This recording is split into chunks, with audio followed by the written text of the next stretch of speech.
Hi guys, follow me on Instagram to never ever miss any of my crazy updates. Hi guys and welcome to another vlog. I'm driving this. This is the Suzuki Jimny. Straight away we are going to be opening the engine bay of this Mahindra Thar rival. And here it is. No hydraulic struts. That is the engine bay. Well, not really big. There's no insulation because this engine is obviously very smooth. Let's shut this at the moment. Now this is very boxy, smaller in size when compared to the Thar, of course. And you know what? The bumpers are not painted. In order to cut costs, of course, the Suzuki logo here for air to pass through. Round lights which get the LED treatment, and that is of course the indicator. The fog light is here, which is not LED. Of course, this is not a complete LED unit. Well, who knows? Who cares? Because it's so bright, I can't identify any of that because that's not important. What's important is it actually gets a headlight washer as well. Again.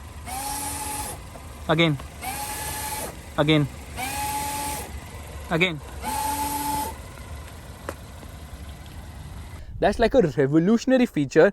Now the car is very chintu mintu. The tire size is massive in terms of the sidewall. So it's a 195 but 80 profile. This is a 15-incher. Now of course the wheels look quite nice and you can see the space between the wheels and the body. Obviously this is a body on frame. Side cladding runs throughout and you get gloss black finishing on the side rear view mirrors, which is outside rear view mirrors as well. So I would say the tire size is actually small, which you can see on the spare wheel as well, which doesn't seem to be an alloy. The reverse parking camera is actually hidden right there, and like I told you, it's a body on frame platform. So you can see that the underbody of this car. There's a towing hook here. The rear tail lights, again, no LEDs. Says Suzuki right there, and Jimny all grip there as well. Now there is a rear wiper and washer right there. Let's open this thing, the boot, which is negligible in terms of space. There's actually no space on offer, but you can recline the seat if you so wish. Yeah, there it goes, completely flat, 50-50 folding seat. Of course, there's actually a fire extinguisher here. This window isn't open, but it's large enough to bring in airy feeling. Obviously isofix child seat mounts as well, which is mandatory, and the seat actually reclines, so you can recline it backwards as well, which is kind of cool. And then you can slot things here as well. But the boot is completely useless in this car. Okay, rear wiper, washer, demister, all that is there. There you see the nozzle. The antenna is in a weird location. Yeah, there is no sunroof. Actually, Maruti and Suzuki don't have any sunroofs on any of their cars. And that's the reason why they collaborated with Toyota, because birds of the same feather flock together. Now that is the exhaust. Faisal Khan's fingers of truth will be harmed in this, so we will not touch it. Car is obviously off at the moment. And that is the towing hook. That is the indicator of the vehicle. From the rear, again, the boxy profile actually continues everywhere. Wherever you look at it from, it is very boxy. The door is actually longer so that people can get in easily at the rear. This is where the fuel actually goes. Only petrol engine. Now, in order to go to the rear, very easy. I just pull this like this, and there I can slide it conveniently. Yeah, it slides all the way, so you can get inside. Now, under thigh support is really very poor. Legroom is dependent on how tall the front passengers are, and you can compromise on it. They could have had a cubby hole here, but you can just keep stuff which is going to fly. And that is a fire extinguisher. Seat belts are there, of course, and there's a light placement on the top. Handle to hold on to as well. I'm just going to push this back into place. There it goes. I have to push it further behind in order to increase the legroom, and then slide it as well. There's storage space here, and there's a handle to hold on to here. Meanwhile, the glove box is actually chintu mintu, and the manual is like really very big. So overall fit finish seems quite cool. This is so chintu mintu, you can barely keep a A4 size paper. Come on, we need bigger door pockets as such. Yeah, it says objects in the rear view mirror, if they are a Thar, move aside. That's what it says in Arabic. I can read it, don't worry. Indicator placement here as well. So the Jimny is actually selling for a premium in the UAE because people want to convert it into a G-Wagon, and they call it the mini G-Wagon. It has none of the capabilities of the G-Wagon, especially the engine, which is kind of lackluster, I honestly feel. Meanwhile, did we open the engine bay? Of course we did. Here you see it's so freaking boxy. Next level boxiness. But you know what? This is the 4th generation of the Jimny. The 2nd generation was sold in India. It's known as the Gypsy, of course. And hard plastics are plenty, but quality seems so much better than what Maruti offers us in India. So hopefully when the Jimny is launched in India, it's going to get better quality like the one which we are having right now, because this is made in Japan. There's a proper dead pedal there. Seats are decently comfortable. These are fabric seats, of course. And here you get a headlight leveler. This is for the headlight washer, and this is for adjusting the outside rear view mirrors of the car. Steering wheel, again a typical Suzuki affair. Cruise control buttons. These are the mode buttons for audio system and stuff like that. This is for the obviously the lights. It gets automatic headlights, doesn't get automatic wipers. You can see the instrument cluster. It's actually a nice looking unit. Has its own binnacle. This is for the tachometer. This is for the speedometer, which is marked till only 180 kilometers per hour. And you get a digital display, which is very familiar to us because we've seen it in a lot of other Suzuki cars as well. So you get temperature, gear position indicator. The car has no fuel, but doesn't matter. There it is blinking something. Can you guess what this is? Low fuel warning, and everything is there. Like I like the binnacle of the instrument cluster. It's really very nice. And there is the lever, 2 high, 4 high and 4 low, because this is capable, because it is a 4-wheel drive. 2 dummy buttons, this storage space here, twin cup holders as well. This is the handbrake, which is Chintu Mintu, automatic gearbox, storage space here as well, along with a 12-volt charging socket. Now there are quite a few buttons. This is for traction control, this is for downhill assist, this is to put the power window up for the co-passenger. Meanwhile, the driver actually gets auto function both for up and down. So we're just going to shut this, and even if you roll it down, it's one touch. And if I roll it up, it is one touch as well. These are the controls for the air conditioning. Yeah, air conditioning controls. Let's just turn on the air conditioning. Yeah, there it is. Okay, it is nice.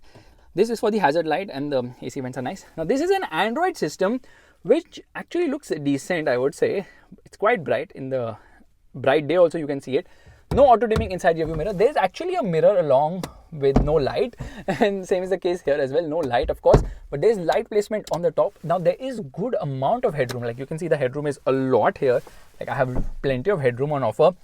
And let's do one thing. Let's use the wipers right away. And the wipers work decently well too. Let's go through the system, which is not the most easy to understand. Okay, there is navigation, which is from Google, and nobody really cares about the audio, because who is obviously going to listen to audio in a Jimny, because they're going to be so busy off-roading.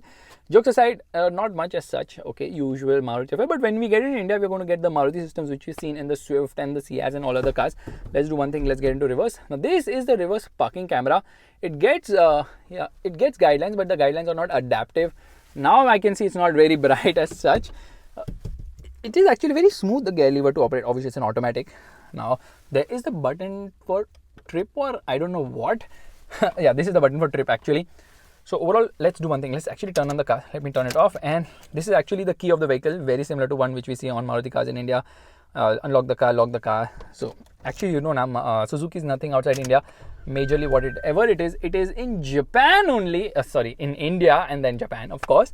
So yeah, dashboard design is nice, but it's Chintu Mintu, and compared to the Thar, I think it lacks a lot of features. Obviously, it gets 6 freaking airbags, and I don't know what that is. Can you guess? Anyways, let's do one thing. Let's start driving, because that is the most interesting part. I like the outside UV mirrors are actually big enough. Okay, let's go. All right, we are all set to go. Turning on the car. It is so smooth, so refined, you can barely hear it. We are into drive.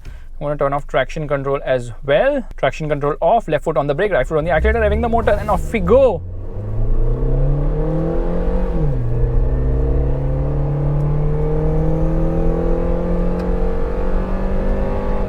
Upshifts around 6,000 RPM.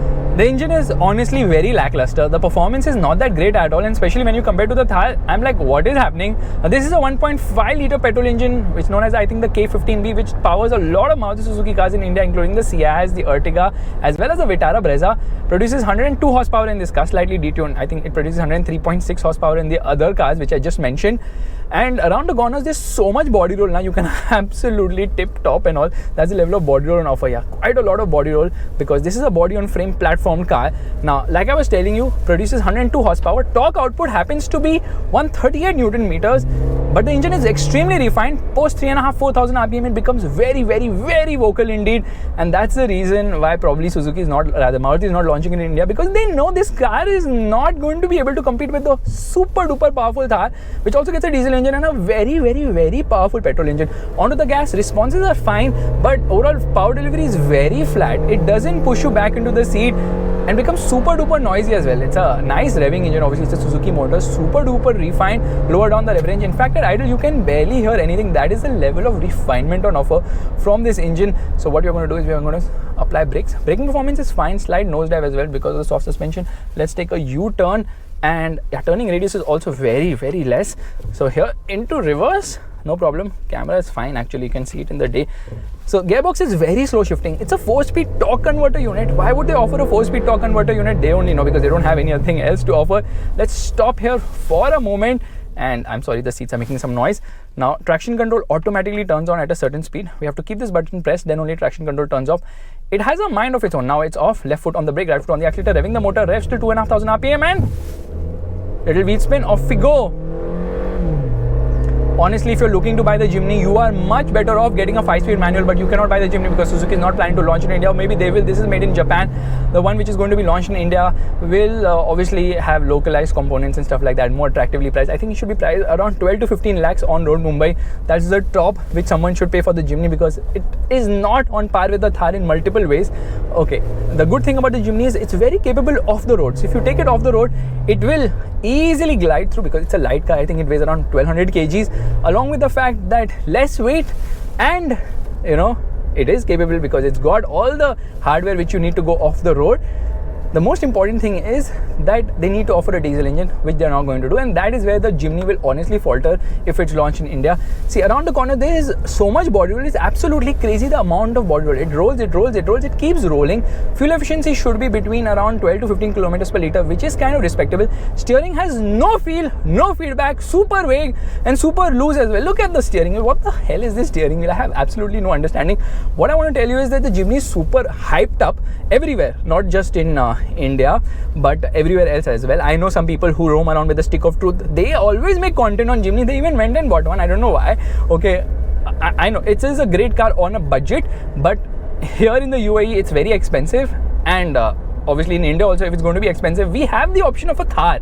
If Matt Watson had the option of a Mahindra Thar, he would pick that over the Suzuki Jimny any day and every day.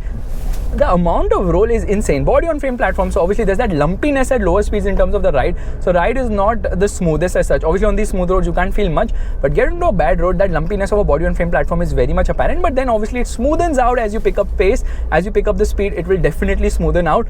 So ride and handling balance is very, very, very average. Nothing spectacular, nothing to talk home about. And the steering wheel is really obnoxiously badly calibrated. I mean, how can it not have any feel or feedback as such? The level of vagueness is absolutely crazy and unbelievable. I don't know why it is so freaking vague, this steering wheel. And yeah, mechanically is where this car is not great at all. So the good thing is that I'm opening the window to get some air in. The point is not that the wind is obviously going to make a lot of noise. There are some camels here. There's a Ferrari. Can you guess which is that Ferrari right in front of us? Oh my god, a red Ferrari is always so eye-catchy. That is actually the F8 Tributo. Oh my god, I love that car. And there is another Porsche right ahead, and we are driving a Suzuki Jimny. Not a problem at all because this car is as unique as the cars we are seeing around. Now that is actually a Bentley, sort of in a Porsche color. Vagueness of the steering kind of baffles me. The braking performance is decent. I mean, gets the job done. It stops. That's the good thing. This 4-speed torque converter gearbox is disappointment all over the place. And there's a drone which is running images, spoiling the drone shot of the person who's shooting from that Mitsubishi right now. So like I was telling you, very disappointed with the Jimny. It's so hyped, but it just doesn't drive the way it should. It's just like so lackluster in that regard. Come on, yeah. The Thar is such a better car in almost every way. Has a better steering wheel, has more performance on offer, and handles better too. I'm just going to say hi to this dude. Hey dude, what's up? Do you like the car? What do you prefer? Jimny or Thar? Dude, Jimny or Thar?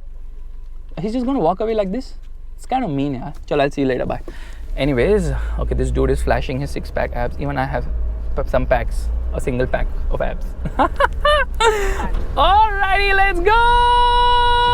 Body roll kicked in here! Oh my god, that's a lot. So we're going to stop here. Like you can see, the brakes are fine. I'm just saying, so overhyped. Okay, we have got modes 2 and L basically for lower gear. So we're just going to put it into low, and here we go, launching, and off we go. Little bit wheel spin. It will not upshift, it will keep it in first, 6,350 RPM. Now I'm in second mode, so it's going to be in second. And there, 0 to 100 kilometers per hour. It's not going to upshift, so I'm going to get into drive. 0 to 100 kilometers per hour, 3 years or so. I just kidding. It should reach around 15 seconds or whereabouts. Top speed is around 120 kilometers per hour. On the highway, you're going to really struggle to pick up pace. That is one problem with this Suzuki Jimny.